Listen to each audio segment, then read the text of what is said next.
siapa partai penguasa, elit dan pengusaha yang dekat dengan elit atau negara, ini siapa?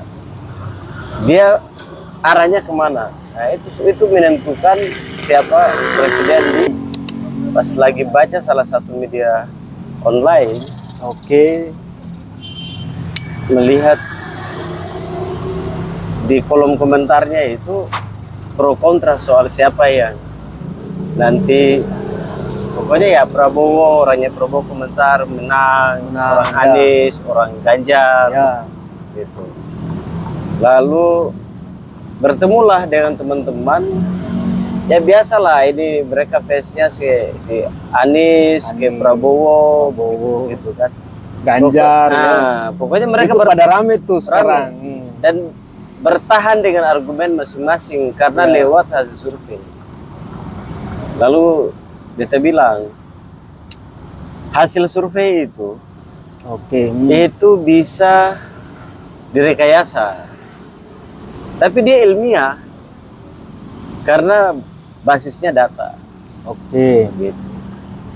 Mereka bilang enggak bang, pokoknya yang Prabowo bilang pokoknya Prabowo menang karena ada Gibran. Bang, berarti menarik sekarang isu ini ya? Iya, bukan menarik lagi, sangat ya? Sangat. Sekarang ini Adinda mau nanya ini bang. Dari pembacaan abang sejauh ini, penerawang dari diskursus yang berkembang sekarang, ini abang lihatnya kayak gimana? Soal apa dulu nih? Soal potensi kemenangan misalnya dari 3 paslon itu, dari diskursus yang ada sekarang, hasil survei macam-macam itu yang udah keluar, yang rame lagi tuh. Menurut abang lihatnya kayak gimana itu? Kalau di Indonesia itu rata-rata begini. Dari dulu ya, dari sejak reformasi inilah. Kan sepengetahuan beta itu, ya kita semua tahu bahwa Pilpres Indonesia itu sebelum pemilihan aja, belum pencoblosan ini, orang udah tahu. Itu siapa pemenangnya? Itu faktor apa biasanya? Dan banyak teman-teman bilang ya itu karena ada relasi kekuasaan, makanya hari ini mereka ngotot Gibran. Dengan adanya Gibran sama Pak Prabowo, ini pasti Prabowo menang karena mereka melihat dari relasi kekuasaan presiden sekarang ini ya.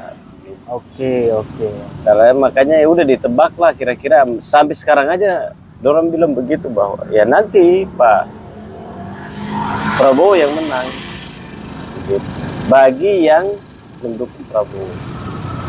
Dan bagi pendukung Mahfud MD bersama Pak Ganjar yang nggak percaya diri dan nggak kerja secara politik di lapangan, mereka bilang wah bisa kalah kita karena Jokowi ada di pihak itu Prabowo begitu. Karena ada anaknya, pasti bapaknya bantu begitu.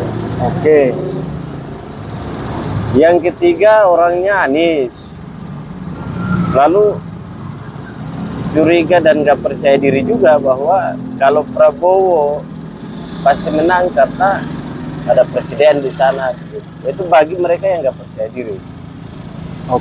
Itu. Nah, tapi kalau beta dari pertanyaan tadi begini, kalau selama Pilpres kita selama di Indonesia ini dari reformasi sampai hari ini soal ada 2 hal yang beta mau lihat untuk menentukan pemenangan. Yang satu itu beta pastikan bahwa Ganjar itu pasti menang. Ganjar pasti menang. Ganjar Mahfud. Ini abang lihatnya gimana itu? Kok bisa Ganjar Mahfud menang cara?